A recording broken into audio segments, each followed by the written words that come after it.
Why is the CEO of ARN so hopeful about the company's prospects? Despite facing a significant decline in revenue, ARN's Chief Executive Officer, Ciaran Davis, remains optimistic about the company's future.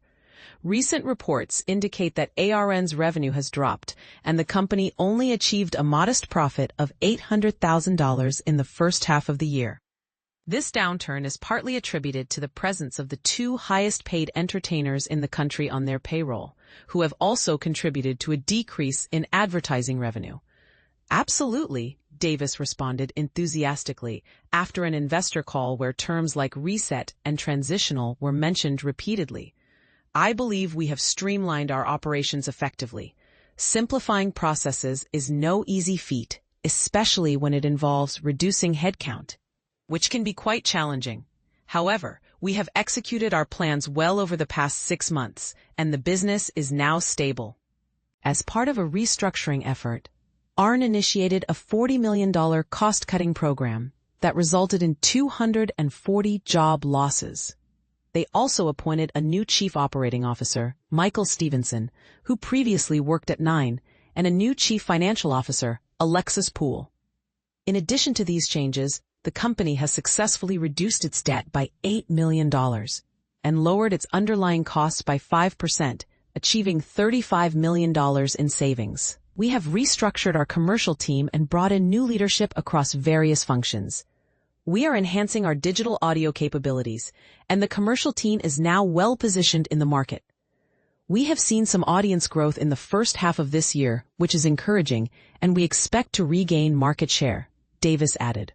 While Davis's optimism is commendable, the financial results for the first half of 2025 tell a different story. Radio revenue has decreased by 9% year-on-year, with metropolitan areas experiencing a 12% drop and regional areas down by 5%. Although digital audio revenue grew by an impressive 21%, it only amounted to $2.4 million, which is insufficient to offset the $10 million decline in metropolitan advertising and the $2.9 million drop in regional advertising. For a company focused on cost reduction, ARN's digital audio strategy appears to be a smart move.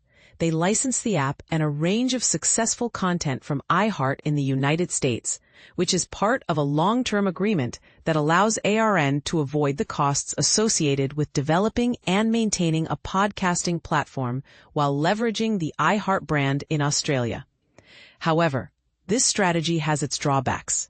ARN is dependent on the decisions and developments of an international company, which can be risky. For instance, an upcoming refresh of the iHeart app is scheduled for October, but ARN has limited control over the quality of the final product. History has shown that app updates can sometimes lead to decreased functionality, and if iHeart encounters technical issues, ARN's entire digital audio strategy could be compromised, placing them in a precarious position. In contrast, ARN's main competitor, Southern Cross Austereo (SCA), has developed its own podcasting platform, Listnr, which is a valuable piece of proprietary technology. Development for Listnr began in 2018, and it launched in 2021. By mid-2023, SCA announced that its major digital investments were complete. Recently, SCA reported that Listnr generated $1.9 million in EBITDA from $23 million in revenue during the first half of 2025. In comparison, ARN's digital revenue for the same period was $13.4 million, with an EBITDA of $1.4 million.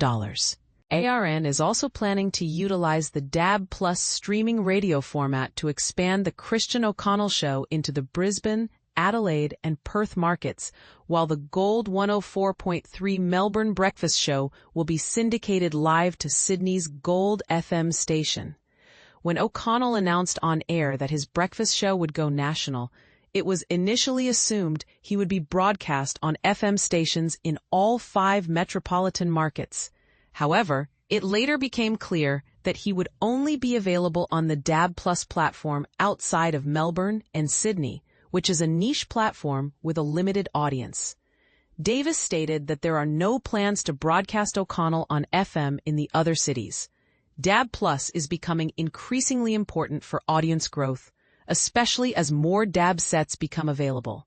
This strategy allows us to establish a national presence for gold, making it easier to monetize and attract advertisers on a national scale, which is very appealing. So, it's not just about DAB or FM. It also includes streaming on iHeart.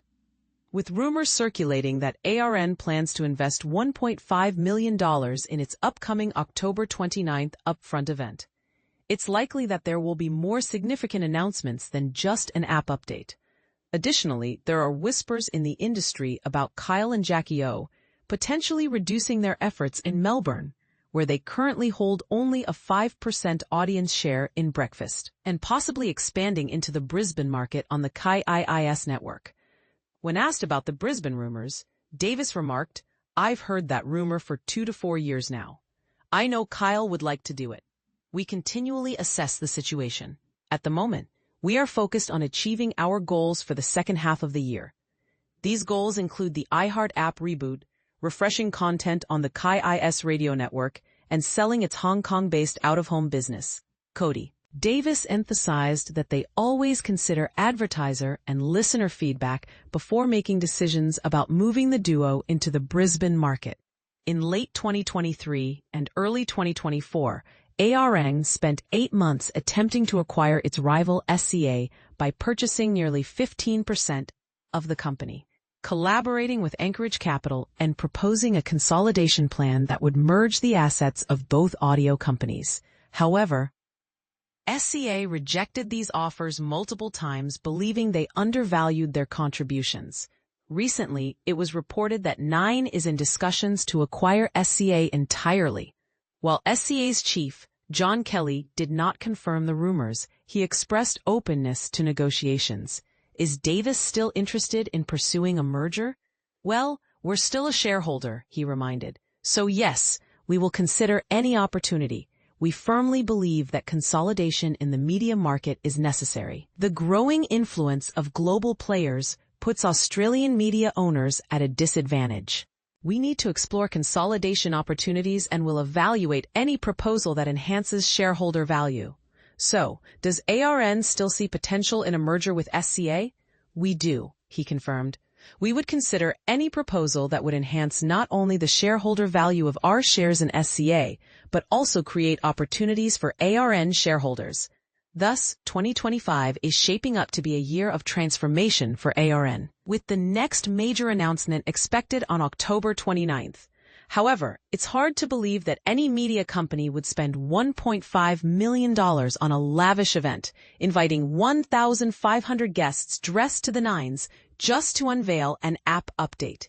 If you happen to spot Sandyland's house hunting in Queensland, try to act surprised.